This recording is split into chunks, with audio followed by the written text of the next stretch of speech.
Fishes is like a mirror of Switzerland. A mirror of Switzerland. You don't need to go to Switzerland. Just Fishers. go to Fishers, Just go to Indiana. Fishes. We're going to host the largest women's sporting event ever. Ignite, lead off, Caitlin Clark and the Fever. Imagine that. I have to go and fly across the world, but now it's right here in your backyard. That's the most beautiful thing. Talk to us about what we can expect from this season for the Indy Ignite. From South Bend to Evansville and everywhere in between, this is Get In, the show focused on the Hoosier State and the incredible stories happening here today. I'm Nate Spengel, founder of Get Indiana, and I will be your host for today's conversation. Hey Hoosiers, as we kick off a new year, most of us are thinking about goals and resolutions. So here's a question. Have you thought about your kids' financial future? My friends at Elements Financial believe that bright futures start with strong foundations, and that's exactly what their Bright Futures program is all about. It's designed to help parents and guardians set up accounts and tools that teach kids smart money habits early so they grow up confident and financially ready. Elements makes it easy to include your entire family's financial wellness in your 2026 plans. From savings accounts to educational resources, they've got everything you need to start building strong foundations today. The best time to plan for your child's future is right now. Get started at elements.org/brightfutures. That's elements.org/brightfutures. Elements Financial, like a bank, only better. Federally insured by NCUA. My guest today, Lauren Bertolacci, Australian-raised volleyball setter turned coach. She earned nearly 100 caps with the Australian national team. A cap is a start in a game, correct? Yeah, that is there right. we go. From 2005 to 2015, a decade with the Australian national team. That's crazy. After a decade playing professionally across Europe, she built a dominant coaching tenure in Switzerland before relocating to Indiana to lead the Indy Ignite. I'm also joined by Ainise Havili. She is from Fort Worth, Texas, and she starred at the University of Kansas, where she holds the all-time assist record, 5,255, if I believe so, Yep. and was inducted into the Kansas Athletics Hall of Fame in 2023. After playing professionally overseas in Sweden, Turkey, and Germany, she joined the Indy Ignite as a setter. I am so excited to talk about this. By the time this releases, we'll be about 2 weeks away from the first serve at the first or the home opener, which will be game 4 of the season, on January 24th at 7 p.m. I think I got all the details on that right. Let's go. I'm really excited to dive into everything that is professional volleyball. This is the 3rd year of the league, the 2nd year for the Indy Ignite, I believe. So learning about, obviously we're a sports city here in Indianapolis. We're a sports state here in Indiana. I'm really excited to dive into all things professional volleyball. Welcome to the show. Thanks, Wes. Super pumped to be here. Yeah. Let's having us. go. All right. First things first, we got to start with the background. Set the stage. How big is it the Professional Volleyball League? What's it called? What's the league called? How big is it? And how long has this been around? Yeah. It's currently called the Major League Volleyball, the MLV. Right? Major Yeah. League Volleyball. That's That's way nice. cooler than what I said. Okay. Yeah, it's super nice. Yeah. Yeah. Well, we have 8 teams and it's been around. This will be its 3rd year. Okay, 3rd year, and this is Indy's 2nd season, correct? Okay, so who were the original? And I'm going to put you on the spot. Can you name all the teams in the league? I'm going to pass that to my The setter. original league, it was the Vegas Thrill, the San Diego Mojo, the Omaha Supernovas, the Atlanta Vibe, Grand Rapids Rise, and the Orlando Valkyrie. Columbus Fury. So Okay. 7. Original 7 was the big group, Yeah. and then we added the Indy Ignite, the 2nd season. Yep. Okay, and then, so now we're up to 8. Yes, so now we And- have a team in Dallas as well, the Dallas Pulse. Oh, okay. And so during the inaugural season, I believe that Indy did pretty well, right? Didn't we make it to We did the finals? pretty dang good. Well, is it the final? What did we say? Yeah, How we do made it call to the championship game. The championship championship. match. Okay, Yes. and is it volleyball is a one where like you play multiple game? Is it like a not game set match or game match? How does this work? So we play best 3 out of 5 best Okay. sets. So it's best 3 sets out of 5 will win the match. So that's 3 sets out of 5. So in the championship match, Yes. how did that go? We ended up losing. Yeah. Yep. Ended up runner-up of that season. Okay. But yeah, it was just a great To season who? overall. The Orlando Valkyrie. The Orlando Valkyrie. Okay, so a little bit of redemption that we're going to be on for year 2. But Lauren, this is your first season with the Ignite, correct? Correct. Okay, so before this, you were overseas for a long portion of time. a decade playing for the Australian national team, and then I think you've been the national coach of Switzerland for the last 4 years. Yep. Correct? Yeah, I was playing with the national team while I was playing professionally in Europe as well. So I did that for 10 years, and 12 years I've been coaching professionally. I want to dive into what the life of a professional volleyballer looks like. Volleyball player, volleyballer. I kind of like I saw Ted Lasso and they called it a footballer, and I kind of liked the term volleyballer. Like, kind of fun. Talk to me about what this looks like. You've been in some capacity playing / coaching professional volleyball since 2005. Yep, exactly. Yep. So like, are we talking like Olympics? Are we talking, like, what does professional volleyball look like? I mean, there are Olympics. I have not been there. Maybe one day with the national team, but certainly not with the Australian national team. But for me, it was a lot of travel. I was moving around every year, changing teams. Like there are so many leagues over in Europe, so you can imagine I'm in Spain one year, head to Switzerland the next year, that kind of thing. But it's a really big privilege to be able to do it. So yeah, I mean, was it hard? You know, I think that like you see the NFL or the NBA and it's like, be a stud in high school, go to 1 year of college, then get drafted, and now you make millions of dollars. Yeah, well, we're talking 20 years ago in a women's sport, in a smaller sport. So I can definitely tell you I was not earning millions of dollars. But I think it was, it's difficult because it's professional sport, but it was an amazing experience and one I would never, ever change. How old were you when... in 2005, when you first started becoming a professional volleyball player? Yeah, I'm going to give away my age, but it was 20 years ago, and I was 20. So yeah. I left Australia, and hey, we don't do public math on the show. No public It's all math. good. It's all good. Okay, so you're 20 years old. Yep. Had you spent your whole life in Australia? Yep. And you're like, I want to chase down the stream, so let's go do this thing. Yeah, but do you want to know this story? Yeah, tell me the story. There was not a lot of internet in 2005, right? Or there was, but you could maybe just email. So to get my job, I didn't know there were agents that existed. So I sent probably about 1,000 emails to different clubs over Europe, and the ones that responded to me, I sent a DVD across the oceans to their club, and eventually someone wrote back and said, "Hey, here's a job. Come to France." And so I hopped come on a play plane. for us. Yep. Okay, well, one, it's crazy that they could run like the Ethernet cable over to the island Crazy, of right? Australia, right? Yeah. Like, okay, so you get an opportunity in France. Yep. What does professional volleyball in 2005? Is this like, this is your full-time job, or do you have to do other things? Like, how do you survive? Like it is and always kind of has to be a full-time job just based on the amount of effort you need to put in the day. So regardless on what you're getting paid, it is a full-time job. So I went over there and that was what I was doing for that 9 month period. Way. Yep. Was it hard to leave home? No, I had such a big drive to kind of want to be in the national team and take that next step. So it just felt like inevitable and something I had to do and wanted to do. So I did. And then obviously you just keep progressing along the career, whether it's playing, then it switches into coaching, and then you get the opportunity to come to Indianapolis. Yeah. Can we talk about that? I'd love to. Yeah. So how did those conversations get started, and how did you wind up here on the Get In podcast? I know, right? In Indiana. Yeah. Honestly, when the league started in America, we were all kind of watching. We know how big sports is in America, and we understand that if you guys want to be the best at it, you're going to be.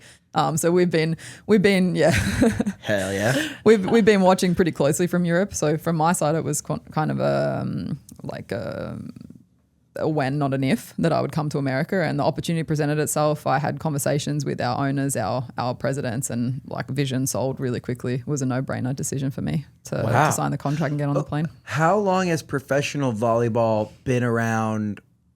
I mean, obviously since before 2005. Oh yeah, in Europe. Yep. And like, is it, are they big games? Like, how many people are coming to a professional volleyball game in Europe? Like, it totally depends on the league. So where Ainise played in Germany, maybe you can speak on that, but you guys would have quite a big crowd in Stuttgart, right? Oh yeah. We would have around 3,000 a game, and then when I went to Turkey, it was even bigger because the volleyball is much larger over there. So the stadiums would fill up. They love volleyball over there in Europe. So. But they don't have American-sized stadiums. So a 3,000 people in a 2,000 stadium, it's a wild environment. So that's pretty interesting. A little rowdy? Yeah, really rowdy. Mm-hmm. I mean, that's pretty fun.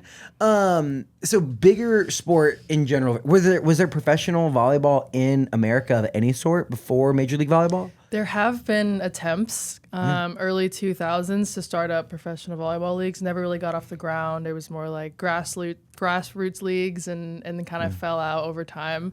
But I think right now it's just like a hot spot now. I mean, volleyball has grown so much in the past 10 years even, and especially in America. So it's just like the perfect time for professional volleyball to come. So, Ainise, as you were growing up, did you know you always wanted to be a professional volleyball player? Yeah, it was the only goal in my mind. When I was a kid. And like, what was the goal? Like the goal, because there wasn't anything that big in America, so the goal was to always like leave home, go to Europe, and become a professional volleyball player. Yeah, pretty much the goal was to play until I couldn't play anymore, and so I knew there wasn't an option here, and I was gonna have to, take How does that process look? You come off an incredible career at Kansas, and then it's like, is there a draft, or do you get to pick what league you go to? Like, do you have an agent? Right, How does this work? It's basically it. It's like, I wasn't in the era where I had to send out DVDs, thank God. But Okay. All right, no, just missed that. no public math. No public math. Keep that to yourself. I got an agent and kind of let them do the work for me. Found a few teams that were interested and ended up just kind of process of elimination where I wanted to be. That was the best for me. But it was a crazy experience because obviously I went to the University of Kansas where basketball is king, and my friends were going through a very different process trying to play professional basketball or professional football than I was trying to play professional volleyball. So it was very eye-opening for me. And you knew that you were going to have to go overseas. So you're prepared. There's not a draft in that sense. Like when we think of professional athletes in America, it's always about the draft. Right. Yeah. So you get to kind of choose. You could say, oh, I want to go to Turkey or Switzerland or Germany or wherever. Yeah. Choose it in a sense that way. Yeah. Yeah. So, so where's the first contract? Where do you end up? I ended up in Sweden. Beautiful country. It was a lot of fun. Yeah. After that, I went to Germany, which was a lot more competitive, a lot more high level matches. And I think it was just a great experience. I was there for about 8 to 9 months, just completely living in a different culture, living my best European life, actually. Yeah. It was amazing. Did you make it to Oktoberfest? I did. That would be so I lit. sure did. So, you have to, right? And I was so just unaware of Europe. I mean, it was just like a dream to the left, and I was going to go play volleyball and not really understanding what I was getting myself into, but dove head first. So. Yeah, we had Marcus Eriksson on the pod. He is an IndyCar driver. He's won the Indy 500. He's from Sweden, and he talked about. I made him compare and contrast Sweden and Indiana. It was really funny to hear his perspective on both of those things. How long do you spend over? And is it like season? Like, how are you over there for a couple months, and then you get to come home? No. You're kind of just there until the end of your contract. So I would go around the beginning of August and come back depending on how well our team did in the year. So whether that was April or May, it was out in Europe. And then it was kind of like coming home for summer break. You would come home and be off until you found another contract. And so when you're off, like, what are you doing back home? Like if you're off from, let's say, April to July, August time, like, are you training here and just like chilling, or like what does that look like? Pretty much, yeah. It's exactly what they would do in the off season here for other professional sports. You would come back and probably take a few weeks off to just see family, hang out, go on vacation, and then you would kind of get back in the grind, in the swing of things while finding another contract. Wow. Yeah. Okay. That's wild to get to the pinnacle. You get to be a professional volleyball player, and it's like, congrats. You got to leave home for 6 months plus a year and be on the other side of the world. Like, totally cool experience, though. Like, we had somebody, so I was, I did not play. I was on the football team at DePaul, so D3, very small there. But we had some friends that went and played American football in Europe after they graduated. Definitely, like, you're a professional football player. I don't think you're making any money, but you get to live in Europe for free, which is kind of cool, So cool. You get to go spend some time over there. And they talk about, like, it was just, like, you're 22, 23 years old, and you live in a foreign country, and you play sports. Like your bills are paid. That's pretty You just sick. kind of get to go live and play for free. So that's pretty fun. Okay, so when did you both first hear rumblings of Major League Volleyball being legit, and when did it like kind of come to fruition that, oh man, this is going to be a real thing, and Indianapolis is going to get a team? And how did you actually end up here leading our team? So I think over in Europe, it was around 2021, 22 that we sort of started to hear that, hey, like at that moment it was called Pro Volleyball Federation. They're starting a league, and from a coach's perspective, they were starting to talk to a lot of athletes that I was coaching. So it became another competition, which is always good. It helps increase the market up. And that's when we started to hear about it over there. But you as an athlete? Yeah, I had retired from volleyball in 2021. What? Due to? Essentially just because the load of being away from home for 9 months was kind of outweighed the benefits for me. I wasn't really an obstacle that I had anticipated affecting me so much. And when it did, I said, okay, all right, that's enough. I'm ready to just be home. So I started coaching. My first collegiate coaching job was at Purdue University, working for Dave Shondell. Let's go Boilers! Yep. Come on! It was amazing. When we first started hearing about this league coming up, and I had thought, oh, I'm done, I'll just coach. And then I started getting a little more calls, and I was like, wait, maybe I'm only 25, I can still play. And young and spry. Young and spry, exactly. And then I realized I could kind of do both. So that's what started this journey of like coaching in the off season, playing in the regular season. So okay, so then was it similar to your European professional career where you just kind of got to pick, or was there a draft for the Ignite? Yeah, so there is a draft. However, it's for college aged. Oh. Yeah, so seniors in college will go through a draft, but obviously if you're not a senior in college, you're a free agent in a sense. So you can get an agent if you want. I didn't because I'm American and I like having that process, on my own terms. But yeah, it's similar. So like you just heard about Indianapolis getting a team and you were coaching up in West Lafayette and you're like, and they reached out or somebody got connected. I was actually coaching the volleyball circle I feel like has to be pretty tight. Oh, it's right? tiny. Yeah. When it first started, I had played for the Vegas Thrill in the very first season. Because the Indy Ignite wasn't a team yet. Oh, yeah. Okay. Yeah. So you go to Vegas then? Yeah, I was in Vegas for the first season. It was great. It was amazing to play professional volleyball in America. When I finished that season, I was like, I could do this forever. This is the dream. Okay, so you finished with Vegas and then... And then I continued coaching in the fall, collegiately. In Vegas? In Texas. I went back home. Gosh, you've just been bouncing around. I've been Okay, so you leave Vegas, go back to Texas. Yes. You're coaching there. Yep. And then you're getting ready to come play. You're getting ready to play in the second season. Yeah, pretty much. Okay. Not knowing where I would end up, but just knowing I still wanted to play another season. How does where you end up work out? Like what goes into determining whether you go back to Vegas, come to Indianapolis, like... Yeah, a little bit of everything. I mean, who the coach is going to be, like how my experience was in different organizations, who's playing on each team. Okay. Very different, I think, than my process of finding a team in Europe. But three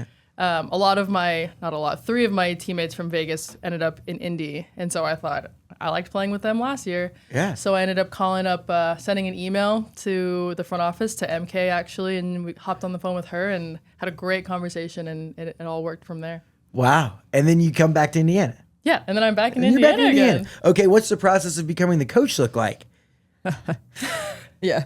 I have an agent that helps me out, and she knew that the Indy job was open, and she sort of said to me, hey, maybe it's time to go to America. And I sort of said, we'll see. I have a really a good name in Europe. She's like, listen, this organization's amazing. You have to speak to the owners. You have to speak to MK. I really think it'll be a great fit. And she was right. So there we go. Okay. Yep. So what was your perception of just America? Because have you ever lived in the U.S. before? I have not. This is the first time. Indiana. Let's go. Yeah.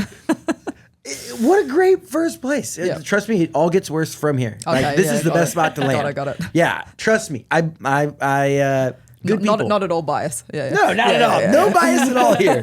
Okay, so you also great shirt. Indiana is a volleyball state. If there's anyone that's watching, you can see the great shirt. Come on. So you start to go through the process. Your agent's saying, hey, you should check out, this is legit. Yep. The organization, the Ignite are great. So you get conversations rolling there. And what was the final, this final straw that made you decide this is right and this is an organization I want to be part of? Honestly, it was my first conversation with MK, just the vision that they put forward of what they want Ignite to be now, but also in the future, how they want to build volleyball in Indiana. I like to build things. I've spent 5 and 7 years at my previous clubs, which is a long time in European volleyball to be at one club. I like to build stuff, and they're their vision on volleyball in Indiana and Ignite just like sold me really quickly. Yeah. Okay. So then you end up saying, yeah, did you accept the job before coming to America, or did you come and visit first? I did not visit. Sight unseen. Yeah, sight Boom. unseen. Let's go. All right. So take me through. Plane lands at the wonderful the Indianapolis Airport, Indianapolis International Airport. That's what I was going for. Plane lands. You get off. What does the first week in America, in Indiana, look like for you? Okay, the weather was beautiful. Fishers is like a mirror of Switzerland in terms of there's so many walking paths and trees, and I have a dog. That? Yeah. A mirror of Switzerland. You don't need to go to Switzerland. Just Fishers. go to Fishers, Just go Indiana. to Fishers. Yeah, Fishers, really. Indiana. She said it, not me. I was in shock. Like, you can imagine that as an Australian who's lived in Europe for 20 years, if you ask me anything about Indiana, I honestly don't know anything. I'm a big WNBA fan, so I know a lot about the Fever. I mean, come on. But that's all I know. So about the city or anything, I didn't have any idea. So I love the area. I really like being outside with my dog. But the sports community has struck me as something that I could have never imagined. I straight away got off the plane and I was in a couple of Fever games. Thankfully courtside, which I really loved. Yeah. Now that set the standard for the rest of my tickets I ever get. And anyone who's listening. Yeah. But it was just an amazing atmosphere, and how intense the sport community is here, and how much that's translating into volleyball. It's just so clear that it's like a great place for me to be to take the next step in my career. Yeah, and I mean that's a perfect thing to talk about too, is how intense and great the sports community here in Indiana is, in Indianapolis specifically too. And he said that first season, the inaugural season of the Ignite, I think that anytime you're talking about building, it's hard. To get the wheels and to get everything turning. Take us through how it felt to be a player in that first season for the Indy Ignite. It was so exciting, for one, being able to say I'm on the first team that's ever been a professional volleyball in this city. But it was amazing. We were all just kind of on the same page of knowing where we wanted this season to go and what we wanted it to be. And the community was so supportive. I mean, a lot of our games were on Thursday nights, and we had great crowds for weekdays. They showed up for every match, and they were involved, and they were electric. It was really surprising to see for me. I have obviously lived in Indiana before, but not for very long. I didn't know how big the volleyball community was until I was actually a part of it. But yeah, it was amazing. Is there a specific moment from that past season that you kind of just had to take it all in and be like, holy smokes, I'm a professional volleyball player on a brand new team at a brand new arena here in Indiana, or in Fishers, right on the north side of Indianapolis. Yeah. And they just made you just kind of sit there and say this is so cool. It was our home opener of last season. It was a sold-out crowd. The fans were going crazy. There was fire shooting up everywhere. There was big old volleyballs thrown around. I mean, I just it was one of those moments where you kind of take a deep breath and say I get to be a part of this, and I get to tell, my family for the rest of my life that I was a part of this. Yeah, the inaugural. And I think the Fishers Event Center, right? Mm-hmm. I think it holds 7,500 maybe. That's a big sold out crowd. It was loud. It was amazing. That's awesome. Yeah. And getting to be part of that, and you were with 3 teammates from the previous year too. Mm-hmm. So just I don't know, getting to come and keep it rolling. And obviously last year, take us through the season. It ends up in the championship match. Yeah. How long's the season? About 4 to 5 months. Okay, so January to May. May was when the championship. Where was the championship at? The championship was in Vegas. Oh, yeah. The return. Oh, yeah. The return. Was there beef? Was there beef? There seems to be a beef about professional athletes going back to the places that, I don't know, how's their career for a decade, Miles Turner? I won't say Allegedly. it. Yeah. No beef. They didn't actually make the playoffs, so there wasn't beef to be had. How many teams make the playoff? 4. 4. Okay. Yeah, so it's only a semis and a finals. Okay. Is there future expansion on the horizon for Major League Volleyball? 2 teams have been confirmed for the next season already in Washington and Sacramento. So that'll make it to 10? Yeah, we'll make it to 10. It just seems like there's a lot of momentum in women's sports, which is super cool. And it feels like Indiana is kind of in the cross sector of a lot of this. Shout out to Caitlin Clark, avid listener of the Get In podcast, listens to every episode, of course. She actually did come to an Indy Ignite game, and it was the coolest thing ever. Let's go. Yeah. That's sick. So cool. Yeah. And I do think that we are like kind of in the epicenter, right? And that's like a whole, push behind Indy Sports Corps and everything to make this the capital of women's sport in the world. Mm-hmm. And obviously the Ignite play a huge role in that. Caitlin and the Fever play a huge role in that. It's crazy. Like I've told the story before, 2015, it would have been fall of 2015. The Fever made the WNBA championship. I believe it was against Minnesota. You can fact check me on that, Robert. They made the WNBA championship and we went to game 4, game 6 maybe. They gave the tickets away for free. Like we were courtside. Yeah. Like it just like was not, the popularity had just not caught up yet. So we're like there and we're having a great, because it's sports. Like I like sports. Sports are fun. We're there. And then it's crazy to see less than, 10 years later, it's like the same tickets are now thousands and thousands of dollars. I think we had Allison Barber in here. She was the COO of the Fever during Caitlin's first year. They got like 1 billion views on social media or something. It's crazy. It's awesome. So cool to see. And to be like another building block in this, master plan for Indiana sport. How does that feel to you guys? And do you feel that? Like, does it feel like what we say to the world and how we're marketing it feels true for our athletes and our coaches? Yes. Since I've arrived, I can see that. Also, Indiana has a great culture as well. So all the organizations are helping each other out as well. Like I know that Indy Ignite has got advice and leaning on the Fever for things and stuff like that. And it's honestly, you can't really imagine that in other countries and in other places. Normally that's a competing kind of situation. But here it's a really big culture where everyone wants to help each other out and push women's sports up. And I think that, like you talked about how big women's sports is growing, NCAA women's volleyball is exploding here as well. And so we are, let's say, a pinnacle of that and a next step from that, but we're able to ride that a little bit as well in how much that's growing. And I mean, in Indiana right now, we have two ranked teams in Indiana University and Purdue. They're both currently ranked, which is the first time in a while, I think. So, so the state's doing really well. So we have two ranked teams. Yep. You know what we need to do? How do we beat Nebraska? It's sick. So cool. I don't know, 60, 70,000 people come to that game.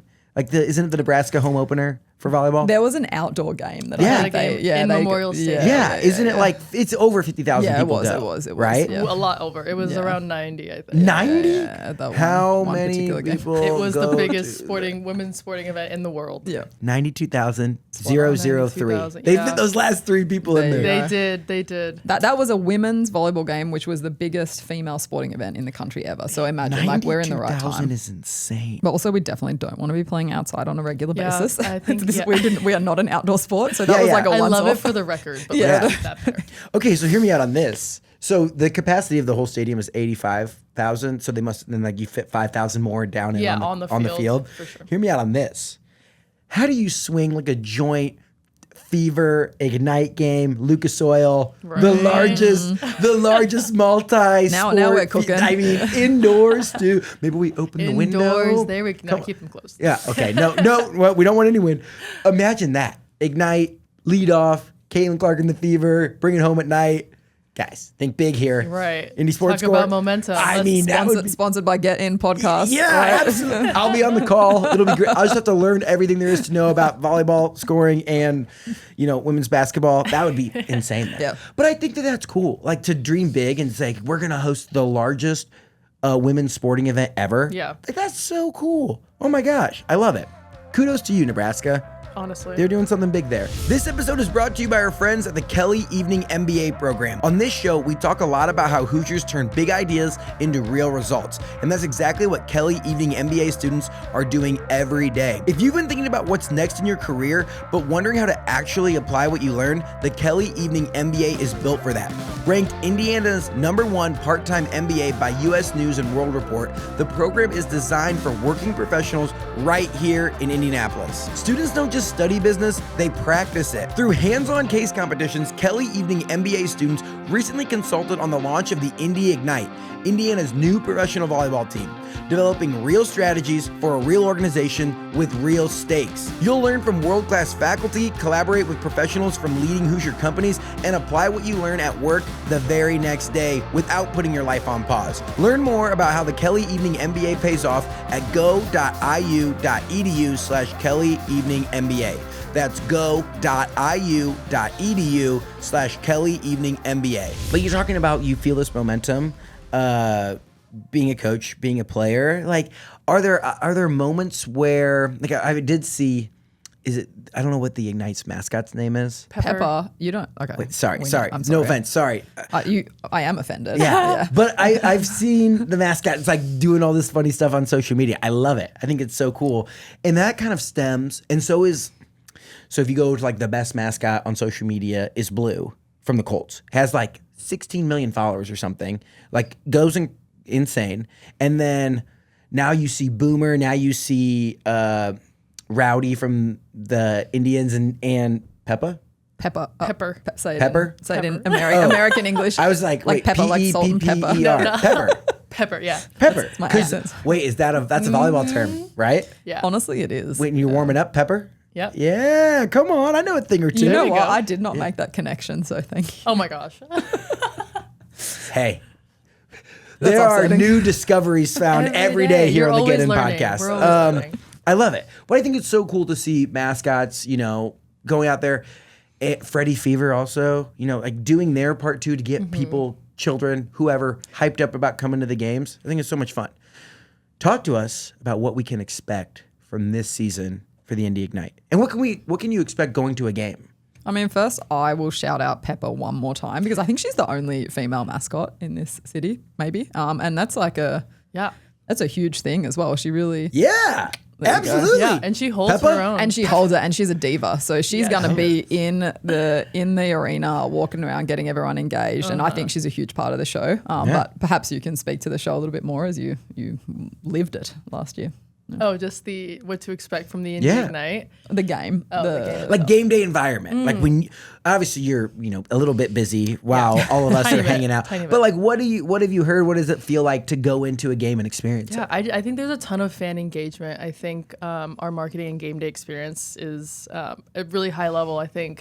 I mean, like you said, I'm a little busy. I'm not really paying attention to a lot of what's going on around, but it looks like people are having fun. Yeah. They're having a good time. And the event center is so nice. Yeah, If you haven't been to the event center, whether it's Definitely. I mean, there's like a bunch of stuff that happens, like from concerts to sporting events. Like it's amazing. Very nice. Yeah. Like it feels like, have you guys been to the Coliseum downtown by the fairgrounds? No. Okay, so it feels like that, but just with everything is brand new. Yeah. Right? Like Yeah, it's an intimate setting. It's not too big. I mean, you feel like you're right there on the court. I can feel the fans they feel really close to us. So I can feel the energy when they're into it, when they're leading cheers. It feels like they're right there with us. So it's definitely a very close, centered environment. So I love it. Yeah, so fun. Okay, so take us through what we can expect from a team perspective. Yeah, 100%. We kind of want to engage that atmosphere even more. As bluntly as I'll put it, we want to blow people out of the water on the other side of the court. So really bold, really aggressive, fast style of game where we're going to win the game, not the other way, and really be the aggressors there. But we want to do that with a lot of character and bringing the whole environment in because honestly it helps us win when 7,000 people are pushing us as well. So we want to have that really big engagement and play an exciting style of volleyball that people enjoy watching as well. Take us through so there's 6 women on the court. Yes. And how big is the roster? We can have 16 people. We'll probably have 15 or 16. 15 or 16? Yep. Okay. How many of them will play? Like if let's say you have 15, how many get on the court?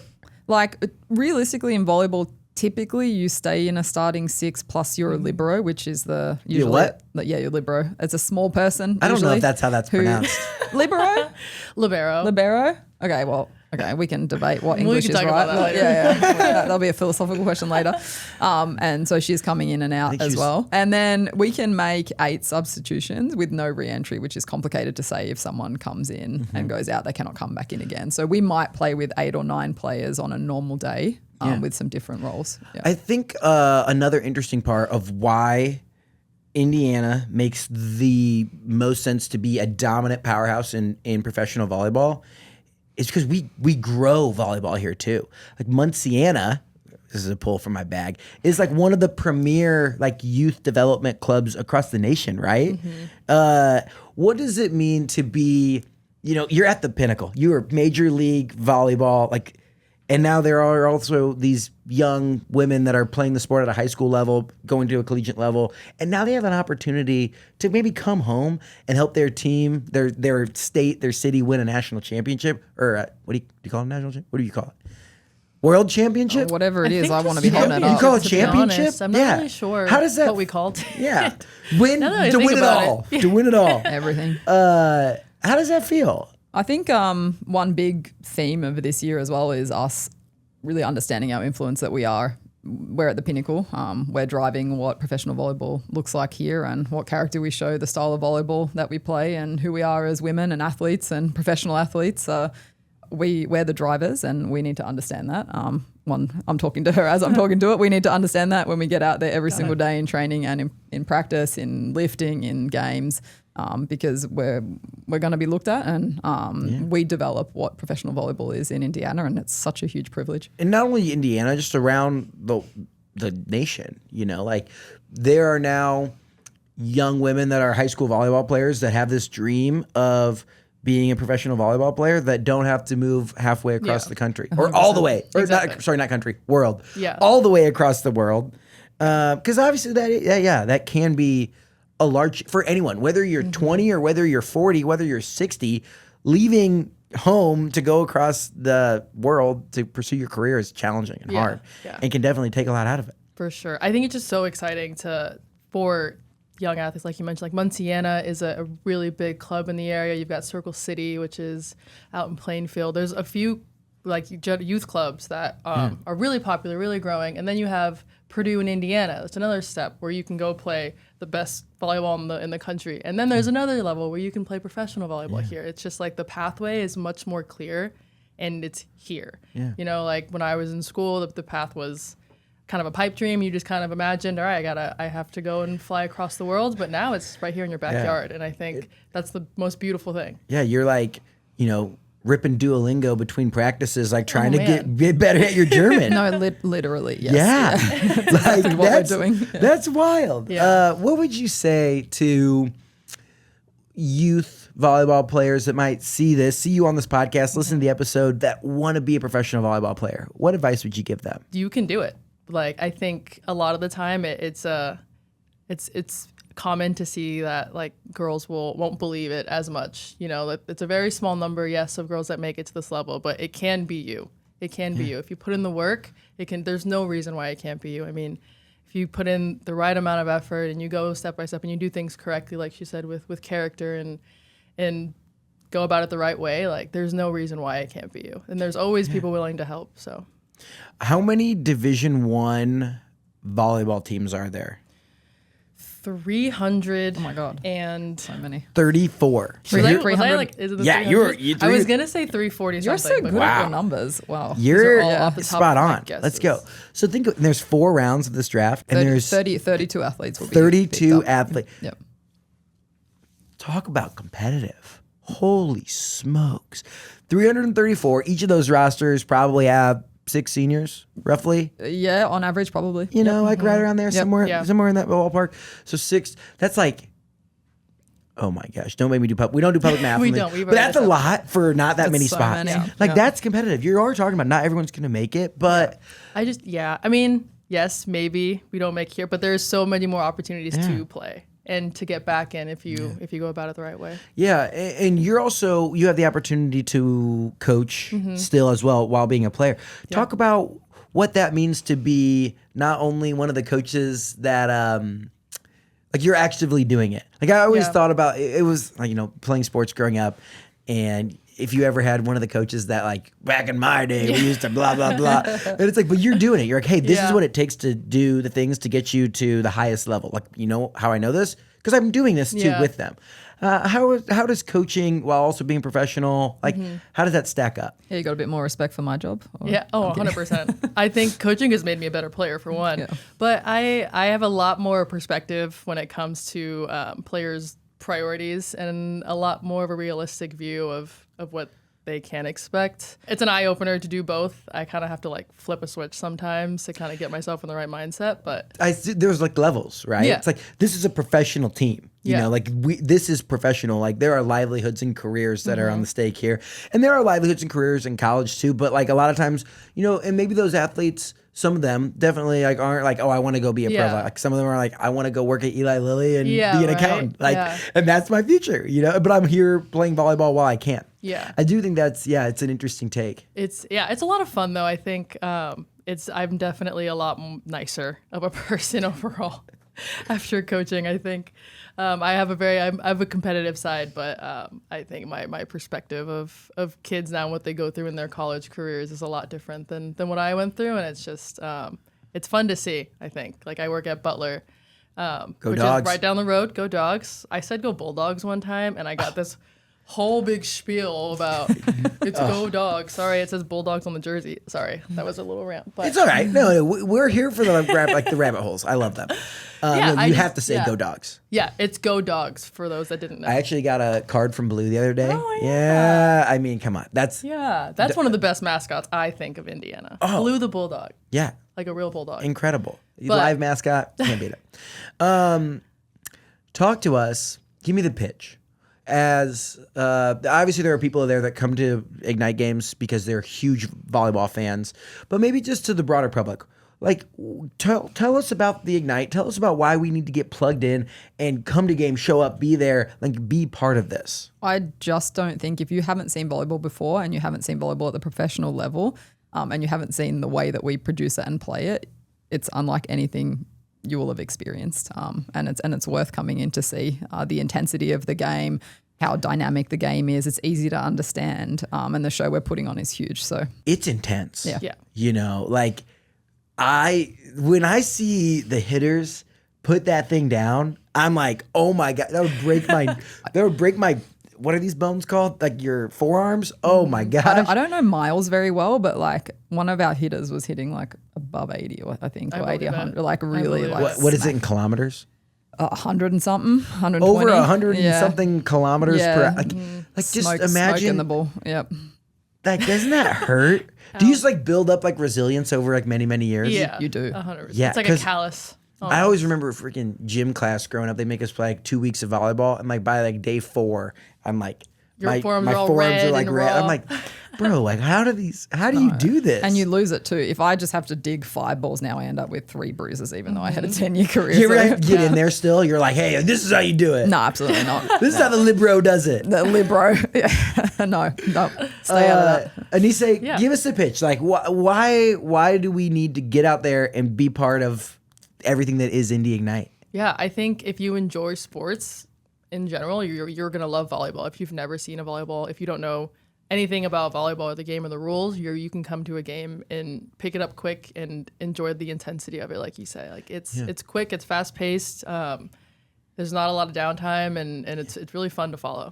Yeah, there's a lot going on. You know, there's a lot of action, which I think is fun, especially if you're new to the sport. Mm-hmm. Like getting to see a lot of points scored, getting to see a lot of stuff. Like sometimes there are other sports, you know, like if you go to your first soccer game and you like stumble upon a 0-0 draw and you're kind of like, oh, wow, soccer is not that exciting. Like we're going to see a lot of stuff. Like we're going to see a lot of action here. Yeah. Especially as it gets in. Like I don't know if there's anything more exhilarating than like, is it game 5 of like, and it's like you get to the final points of that and it's like, oh my gosh, it's so intense. Yeah, you can feel the tension, I think, as a fan. And I feel the gray hairs coming through as I'm in it, standing on the sideline. Absolutely. I love it. Okay, so season coming up, I believe home opener, January 24th. First served at 7 p.m. at the Fishers Event Center. Correct. And then the season will extend, through Sunday, May 3rd is the last regular season game. Yep. So we have from, end of January until the beginning of May for regular season. Obviously then playoffs and our national championship run, our championship run coming the soon. championship run. And I'm sure there's like a lot of games are Saturdays and Thursdays.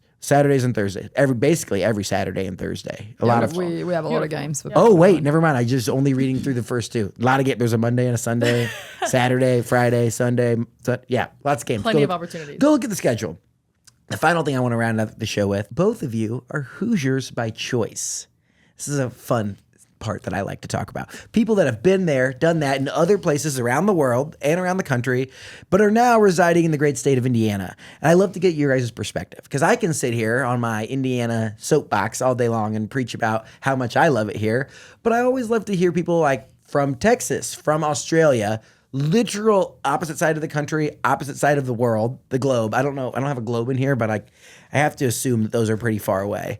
Talk to me about like your first, and we can take like sports can be part of it, but like just as a whole, your first impression of the state of Indiana. When I would go on walks, like down Monon or walking trails over Nickel Plate, the trails, it gave me a very southern feel, not from the weather because it's cold, but just with like your neighbors and community members making eye contact and smiling to you, like whether they know you, they don't. Usually they don't, but a little nod and a smile as you walk past felt very like home to me, which I really enjoyed. Yeah. Like coming straight from Switzerland, I will say that the quality of cheese and chocolate hasn't been matched just yet. But besides that, honestly, I'll piggyback off Ainise. I love where I live in Fishers. I already said it before. It's green and I walk my dog a lot. And people are really, really nice. And that's a really good point that you made there. People are always really engaging and willing to talk about just even Ignite and Australia and Switzerland. And yeah, it's a really nice atmosphere. And okay, coming from Switzerland to Indiana, what was the most shocking part? Everything is so big. The roads are big, the cars. I feel like I have to do a Frosby flop high jump to get into some of these trucks that I see. Like, the supermarket, I almost had a panic attack trying to find everything. Everything is so big here, and that's probably the biggest difference that I'm adjusting to. Indiana, certified big place. It's big. So big. I love that. If each of you could do a little flip flop, all right? So we're going to talk Fort Worth. Mm-hmm. Okay. If there was one thing you could bring from Fort Worth to Indiana and one thing you could send from Indiana to Fort Worth, what would you do? If you made a little flip flop? We're going to say the same thing. I don't think so. I would send the 4 seasons, the weather. As much as I hate the winter, I love having 4 seasons. Like it's fall right now. Yeah. It's beautiful. In Texas, it's either really cold or really hot. Yeah. And I think that is one thing that makes Hoosiers so special is that you get an appreciation for what's in front of you. Mm-hmm. So like right now, like I feel like everyone loves the first snow. Like first snow's cool. And then like, by I don't know, the 5th snow, you're like, all right, enough. I can be done with snow. And then again, the same thing. In the middle of summer, you're like, oh, I love this. And then by the end of summer, you're like, it could be a little cooler. Yeah. So it just gives you this constant like rotation. And I think it gives you a good appreciation. Okay. Yeah. So we'd send the 4 seasons to Texas. What would we bring from Texas to here? I would bring Texas barbecue to Indiana. Oh. I'm so sorry. Oh, where have you had barbecue thus far? I've had City Barbecue. Okay. Not to hate any barbecue places here that I've already been to. No, yeah. I am just from Texas where it's a little different, but that's a very polite way to say it. It's okay. We know, like Texas is like you talk about like Austin. Oh my gosh, like Franklin's and Terry Black's and all those places. Like, exactly. They're fire. I will say the best barbecue. I've heard about 2 spots. One I've been to. One is still on my list. Okay. One is there's this guy in Westfield who's like doing barbecue out of this tiny little shack. Yeah. He sells out like every day by noon. Crazy. I'll have to think about what the name is. Someone said it once. And then Half Liter Barbecue down here at 54th and the Monon. Phenomenal. Okay. That's my favorite barbecue spot. They do a really good job. Yeah. I mean, like, am I going to say that it's better than the Austin barbecue? Like, I'm going to let you make the decision there. I really enjoy it though. Okay. Yeah, I'll have to try it. All right. Well, let's talk Australia. What's one thing from Indiana you'd send to Australia and one thing you'd send from Australia to Indiana? Gosh, I've got like such a boring answer because it's like it definitely is the volleyball community. We don't have that in Melbourne, Australia at all, where I'm from, and I grew up playing a sport that not many people cared about. It honestly boring answer, but it just feels so great to be around people that really, really deeply care about it. So I would love to have that volleyball community. So we send the volleyball community to, how did you say it? Melbourne. I can't say it. Melbourne. Melbourne if I'm American. Melbourne if I put my American I played accent. libero in Melbourne. Melbourne is the way I say it. Yeah, absolutely. Hey, And then what's one thing from Australia you'd bring to Indiana? Coffee. Oh. Quick. Melbourne coffee, we're very well known for it, which I don't think people know that, but the culture there is a huge coffee culture. Amazing coffee, and I definitely would bring it here. Okay, both of you played extensively overseas. We love Indiana. We promote, obviously, Indiana. Where was your favorite place to play when you weren't in Indiana? Mine was Tenerife, which is a Canary island off the coast of Africa, but belongs to Spain. When I played in the Spanish league, it's an island. You were a professional volleyball player on an island off the coast of Africa? Yep. That doesn't sound too bad. It doesn't sound too bad. It doesn't sound too bad. Always great weather, beautiful place to live. It's like you're like, you're going to be in the Spanish league, and you're like, oh, give me the island. Yeah, like, got the island. Yeah. like somebody else is like getting like chased down by bulls, and you're like chilling on the island, like, let's go. Spot on. There we go. All right. Yeah. And you say? Mine's going to be kind of boring. It's going to be at the University of Kansas, the Horsch Family Athletic Center. Best place to play. I've been to Kansas. I've been to Wichita. Yeah. It's a spot. That's in Kansas. That's in Kansas? Yeah, totally. Not the same? No. Never been to Lawrence? I have not been out there. That's got to be on the list. Got to be on the list? Yeah, okay. Of course. Was that a big change going from Fort Worth? Because that's like Dallas Metro, right? Yeah. Right. Going from like one of the largest metros in the United States to Lawrence, Kansas. Yeah. Yeah, it was. Culture shock? A little bit. A lot smaller, right? It's a college town, but I loved it so much, my time there. The best people, the best school, in my opinion. But yeah, it was amazing. Obviously, your number one answer is going to be your favorite Indiana sports team is the Ignite. Duh. But when you're not repping Indy Ignite, if you were going to another sporting event at any level, whether it was this could be like YMCA little kid basketball, or this could be a professional Colts game. What's your favorite Indiana sport to cheer on? Fever. I already said it before, but I love the WNBA, and I was so pumped to come here and be in the same city as the Fever. And you got in September? Like, so like was that like right after? No, I walked into the playoff games. I went to like 3 at home. It was amazing. Yeah, I loved it. That's pretty fun. Yeah. And like, no Caitlin Clark, no Sophie, and like it's still it. No, it was still great. It's still so fun. Okay. I gotta shout out my Butler Bulldogs. Yeah. I've never been to a Butler volleyball game in Hinkle Fieldhouse, so it's a lot of fun. Oh yeah. That's Big East volleyball, right? Yeah, it is. Come on. Yeah. Okay, that's fun. Are the majority of players for Butler volleyball from Indiana, or are they from other places? We have quite a few from the Chicago area, just from around. But yeah, a lot of Indy area kids. I love that. Okay. Yeah. So we got obviously the Fever, obviously Butler, spectacular. Okay. Both of you. This is fun. If you could pick one Indiana activity as a team building exercise, you could go do anything. You take the entire Ignite team for a team bonding, team building exercise in Indiana. Where would you take them? You're the coach. You have to pick. Okay, I think we already are setting up something at a Colts game, which I'm very excited to experience, because I have never been, obviously, to an NFL game, nor do I understand anything about the sport. So I'm very excited to get into that. Yeah. To get in to American football. Yeah. Come on, there we go. All right, I cannot wait.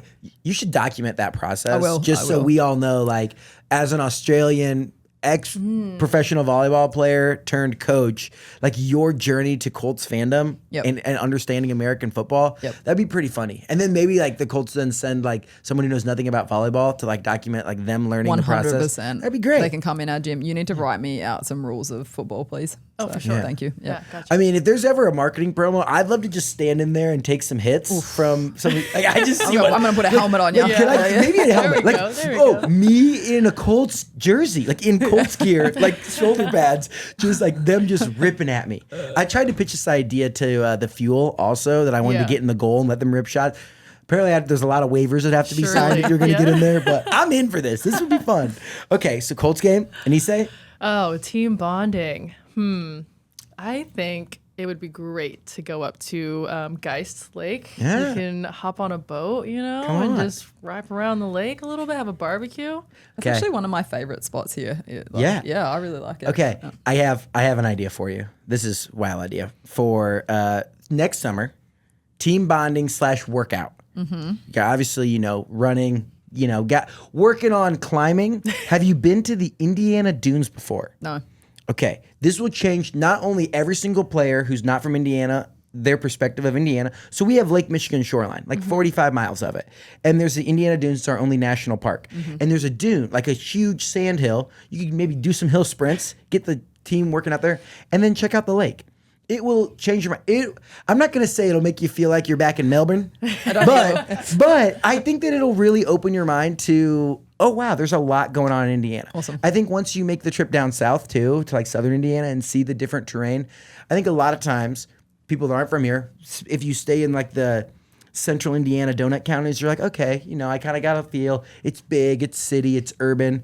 But as you start to spread out, there's some interesting natural beauty to the state of Indiana. Sweet. So put that on the list. There you go. All I heard was Indiana dune runs. So Dune yeah, runs, that's all I heard. absolutely. I didn't hear that part. She's gonna be and at the top, she's gonna be replaying this episode like the Instagram boy said it. On blast. Yeah. Yeah, come on. All right, we've come to the final part of the show. I ask every guest who comes on the same 3 questions. One is going to be obviously telling the world a little bit about Indiana. One's going to be finding a spot that you love. And 2 is going to be someone that more people need to know about. So we start with the first one. You both have been all over the world. From Australia to Lawrence, Kansas to Germany, France. Oh my gosh, everywhere. As you've learned through a couple months and a couple years, what's something the world needs to know about Indiana? I think it's probably written right on my shirt Right there. here. Indiana is a volleyball state. Not just Ignite. We're building from the ground up, but we're building because of the huge tradition and history that's already here. So Absolutely. Full. That's a mic drop right there. Retweet. All right. There we go. Now, this is your opportunity to share the love of a place or thing or something in Indiana that more people need to know about. We'll start with Ainise, since you've been here longer. What is a hidden gem in Indiana? It's called Illinois Street Emporium. Right The down Illinois here. Street Food Emporium. Oh my gosh, it's Yes! so freaking good. It's Yeah. delicious. Those croissant sandwiches, I can eat them every day. Spectacular. Matthew, he a young guy, just took over ownership. Yeah. So it's been a staple of the community for like 30 plus years. Crazy cool. Right by Butler. Phenomenal. I would say if there are any businesses out here listening, it's like replace Panera Bread. Support the locals restaurant spot. It's the place. Get your coffee there. So much fun. That is a great one. And I being love right by that Butler. place. Yeah, good stuff. Okay, Coach, what do we got? What's a hidden gem in Indiana? yeah, gosh, I don't do anything in my free time except study volleyball, but I do love. Unfortunately, she already said it, so I'm not saying it for the first time. But the Geist waterfront, I go down there with my dog quite a bit, and we just walk around and enjoy the outside. Is your dog an Australian Shepherd? No. Oh, okay. Is it? That was a softball. I thought we were gonna get an easy one. Like if it was a shepherd from Australia, Wouldn't that be great? Yeah, that would be great. No. I think you're missing out on a punchline for a joke there somewhere. Okay, finally, as you've said you've met some amazing people, obviously in your time here. This is where we source the ideas for new guests or just learn about Hoosiers that are doing inspiring things. Who's a Hoosier we need to keep on our radar? Someone who's doing big things. I think from my side, the people I'm working with a lot are so impressive with MK Hughes, our president, and our 2 owners, Jim Schumacher and Don Hutchinson. Like they've built this thing from the ground up, and they really have a big passion for volleyball, and they're doing a great job. So keep an eye on them. Heck yeah. All of my Indy Ignite girlies that are coming in town are honorary Hoosiers in my opinion. We're working hard for the Indy Ignite, so Absolutely. Hoosiers by choice. We love exactly. it. Okay. This is the reminder. In just about 2 weeks, we're going to have home opener. January 24th, 7 p.m., first serve. Be there. We're going to sell this thing out. It's going to be a sellout crowd. It's going to be lit.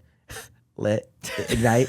It's going to be ignited. Come on. We're going to ignite the fire. We're going to ignite the fire, and it's going to be lit at the Fishers Event Center. Get your tickets. It's going to be amazing. We're playing Omaha. yes. Storied tradition between the Indy Ignite and the Omaha Supernovas. There's a play on words there between Supernova and Surely. Ignite, something there. But There is, be yes. there, get your tickets. It's what day of the week? 24th? I think it's a Saturday. Saturday. It's a Saturday night, 7 p.m. First serve. It's going to be an incredible time. Y'all, if we want to find out more, if we want to buy our tickets, where can we do that at? Yep, our website. Follow Pepper. Follow Pepper. Pepper's a great follow, truthfully. Yeah, she's a So much diva. fun. She's doing it all. Yep. Hey, I appreciate y'all. I know you talked about the owners and the president building this thing, but you guys are such important building blocks, and it's inspirational. Like, as young women come from Munciana and they grow up and they go to IU or they go to Purdue and they get to play Big Ten volleyball, having this option to also come back home to their state and be a part of the Ignite is incredible. I think it's inspirational. I love the fact that Indiana is working to be the capital for women's sports across the globe. I think it's incredible, and it's from the hard work that y'all are doing. So keep it up. I'm excited. We're going to be out at a bunch of games this year. That's my work. Heck We can yeah. also watch them. There's TV. All the details are down in the description if you want to learn about streaming games. And we'll see. Best of luck this season. Crush Thank it. you. Make us Yeah, proud. we're pumped. Thank you. We Thanks will. for having us. This show is made possible by our friends up at Sweetwater. Whether you're looking to start a podcast or take your content to the next level, click the link in the description to see all my gear recommendations at Sweetwater. If you want a behind-the-scenes look at everything we're doing across the state, make sure you follow me on Instagram and TikTok at Nate Spangle. Thank you so much for listening and being a part of what makes the Hoosier State great. We'll see you next time here on Get In.